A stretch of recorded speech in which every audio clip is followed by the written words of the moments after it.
안녕하세요, 스토리브라더스입니다. 오늘의 주인공은 뛰어난 시야와 창의적인 패스의 대명사, 레알 마드리드와 독일의 리빙 레전드, 챔피언스리그 6회 우승자이자 월드컵 위너, 그리고 프로페서라 불리는 남자, 바로 토니 크로스입니다. 크로스는 어떤 인생을 살아왔을까요? 1990년 1월 4일 동독의 그라이프스발트에서 태어난 토니 크로스. 그의 어머니는 동독 배드민턴 챔피언이었고 아버지는 레슬링 선수 출신의 축구 코치였다고 하는데요. 이렇듯 스포츠 스타의 피가 흐르고 있던 토니 크로스. 그렇기에 크로스가 축구 선수의 꿈을 꾸는 건 자연스러운 일이었죠. 그와 함께 그의 아버지는 토니 크로스와 그의 동생인 펠릭스 크로스를 엄격하게 훈련시켰고 7살의 나이에 아버지가 감독으로 있던 그라이프스 발더에 합류합니다. 당시 글을 쓰는 법을 몰랐을 정도로 공부와는 거리가 멀었던 크로스였지만 축구에 대한 재능은 누구보다 뛰어났죠. 이후 아버지가 독일 2부 리그에 있던 한사 로스토크로 팀을 옮김에 따라 크로스도 이적을 하게 되는데요. 크로스는 그곳에서 핵심 선수로 거듭났고 2005년 전국 유소년 선수권에서 팀을 준우승으로 이끌기도 합니다. 그러한 활약에 빅클럽들의 관심이 쏟아졌고 크로스는 바이에른 뮌헨으로 합류하게 되죠. 뛰어난 재능으로 07-08 시즌에는 뮌헨 성인팀으로 승격을 알리는데요. 그리고 9월 프로 데뷔전을 치르기도 합니다. 그 경기에서 크로스는 교체로 출전한 지 18분 만에 2골을 어시스트하며 화려한 커리어 시작을 알렸고 17세 265일의 나이로 바이에른 뮌헨 최연소 데뷔 기록도 세우게 됐죠. 하지만 워낙 탄탄했던 뮌헨이었기에 주전으로 거듭나기엔 역부족이었던 상황. 이후에도 계속 벤치를 달궜던 크로스는 결국 2009년 1월 구단의 허락을 받아 레버쿠젠으로 임대를 가게 됩니다. 그렇게 경험치를 쌓아갔던 크로스는 다음 시즌이었던 09-10 시즌에는 리그 한 경기를 제외하고 모두 선발로 나서며 33경기 9골 12개의 도움, 2번의 이달의 선수상을 차지하기도 합니다. 그로 인해 어린 나이에도 불구하고 시즌 평균 평점 분데스리가 2위이자 키커가 선정한 분데스리가 올해의 팀에 선정됐던 크로스였습니다. 이후 2010년 여름 다시 뮌헨으로 돌아온 크로스는 로벤이 부상으로 빠진 틈을 타 많은 기회를 얻는데요. 그로 인해 임대에서 돌아왔던 10-11 시즌 총 37경기에 출전, 입지를 다져갔던 크로스였습니다. 그리고 11-12 시즌에는 챔피언스리그 4강에서 만난 레알 마드리드의 알론소와 케디라를 상대로 영향력을 보여주며 팀을 결승으로 이끌기도 합니다. 그리고 첼시와의 챔피언스리그 결승전까지 출전하며 활약했던 크로스. 비록 승부차기 끝에 결승전은 패했지만 총 51경기에 출전, 분데스리가 올해 팀에 이름을 올리죠. 이후 12-13 시즌에는 슈바인슈타이거, 하비 마르티네스와 삼각편대를 이뤘고 분데스리가 개막 4경기에서 3골을 넣으며 쾌조의 출발을 알립니다. 그리고 챔피언스리그 포칼컵에서도 승승장구를 해나가는데요. 그러한 활약에 뮌헨과 크로스는 비기어를 들어올렸고 리그 우승과 포칼컵 우승까지 차지하며 트래블을 완성하게 됐죠. 이후 하인케스 감독이 은퇴하고 과르디올라 감독이 선임됐지만 크로스는 여전히 신임을 받습니다. 첫 UEFA 슈퍼컵과 클럽 월드컵 우승까지 차지하며 2013년에만 5개의 트로피를 들어올리게 되는데요. 이렇듯 뮌헨에서 중추적인 역할을 맡았던 크로스는 재계약을 원했죠. 그의 뮌헨도 시즌당 600만 유로라는 급여를 제안했는데요. 하지만 크로스와 그의 에이전트는 그 금액을 납득할 수 없었고 당시 크로스는 유스 출신이기 때문에 구단으로부터 저평가됐다고 생각을 합니다. 그리고 괴체가 받던 1000만 유로를 요구하죠.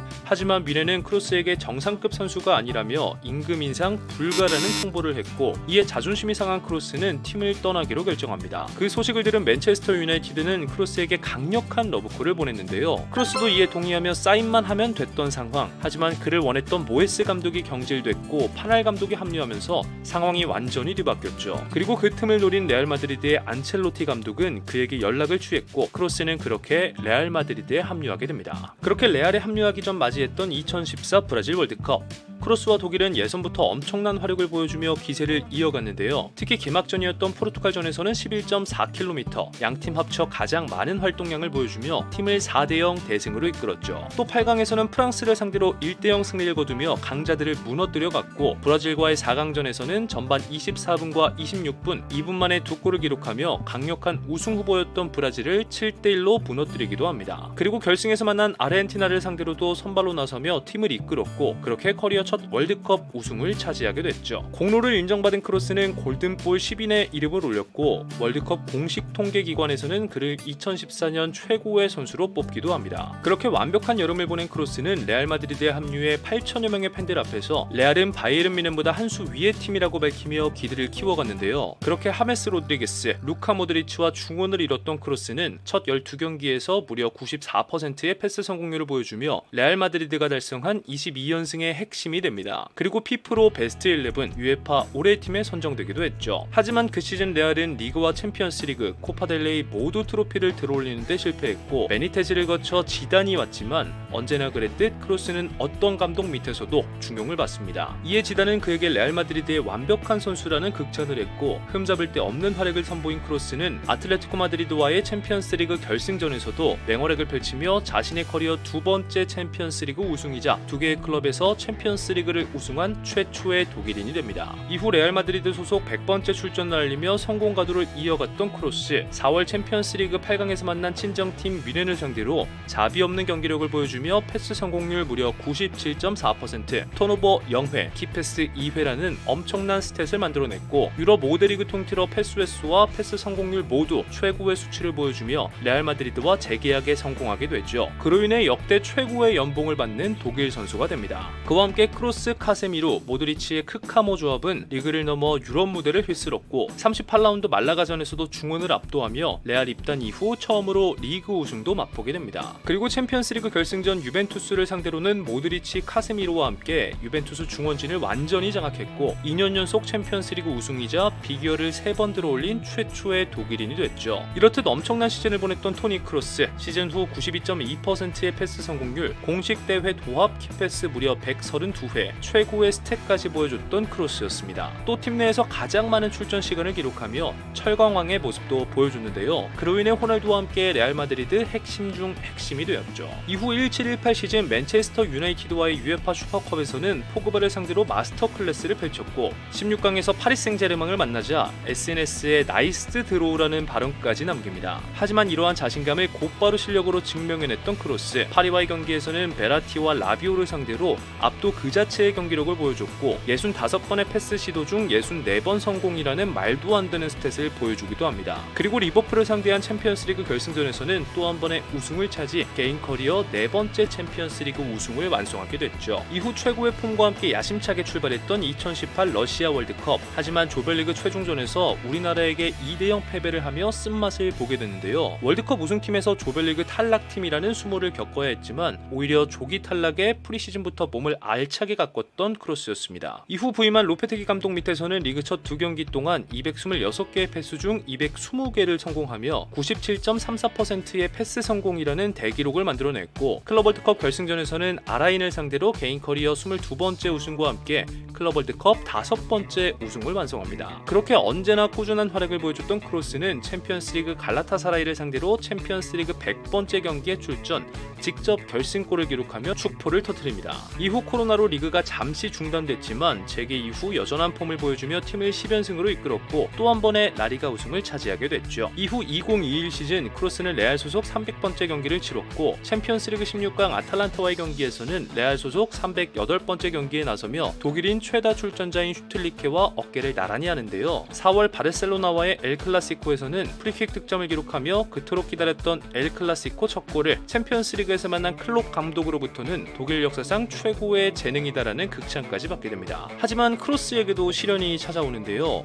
과로와 탈장, 코로나로 인해 어려운 시간들을 보냈고 나이가 함께 들어감에 따라 크로스는 유로 2020을 앞두고 마음이 급해집니다. 이후 유로 명단에 들긴 했지만 16강 잉글랜드를 상대로는 평소답지 않은 경기력을 선보이는데요. 이에 바이에른 뮌헨의 명예회장 울리 헤네스와 독일의 전설 마테우스는 크로스가 더 이상 월드 클래스가 아님과 동시에 현대 축구에 맞지 않는다며 강력하게 비판을 합니다. 그의 크로스는 더 이상 국가대표 경기에 메리트를 느끼지 못했고 클럽과 가족에 집중하기 위해 국가대표 은퇴를 선언하죠. 이후에도 계속 탈장으로 인해 고생을 했던 크로스는 시즌 초반 2달가량 결장을 하게 됐는데요. 복귀 이후에도 부진은 계속됐고 이에 여러 언론사들이 크로스를 공격하기 시작하죠. 심지어 계약 기간도 얼마 남지 않은 상황에서 뉴캐슬, 리버풀, 맨시티와 이적설이 돌기도 하는데요. 하지만 크로스는 레알 마드리드에서 은퇴하고 싶다는 이야기와 함께 폼을 끌어올릴 것을 약속합니다. 이후 반등을 알렸던 라요와의 경기에서는 시즌 첫 골을 기록했고 곧이어 펼쳐졌던 그라나다와의 경기에서는 97%의 패스 성공률과 함께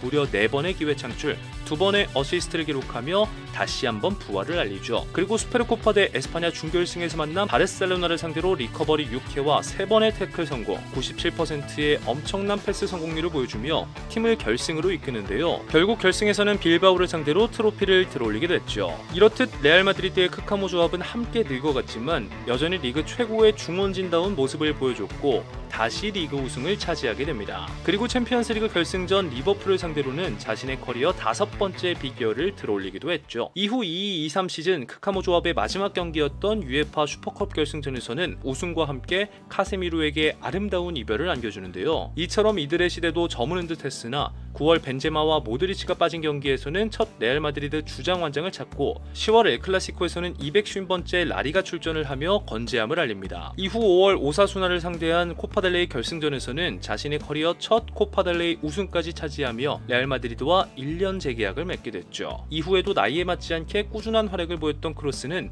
23-24 시즌을 끝으로 은퇴한다는 이야기를 밝힙니다. 그리고 5월 자신의 마지막 산티아고 베르나베우 경기에서는 벤치로 돌아오며 홈팬들에게 열렬한 환호와 박수를 받았고 자신의 레알 마드리드 소속 마지막 경기였던 챔피언스리그 결승전 도르트문트와의 경기에서는 여전한 클래스로 선제골을 어시스트하며 팀을 2대0 승리로 이끕니다. 이로 인해 레알 마드리드 소속 300번째 승리, 그리고 자신의 커리어 6번째 챔피언스리그 우승을 완성하게 됐죠. 그리고 나겔스만 감독의 설득으로 다시 유로 무대에 나서게 된 토니 크로스. 과연 그는 이번 대회에서 커리어에서 아직 완성하지 못한 유로 트로피를 들어올릴 수 있을까요? 지금까지 독일과 레알 마드리드의 리빙 레전드 토니 크로스의 이야기였습니다. 재밌게 보셨다면 구독과 좋아요 부탁드립니다.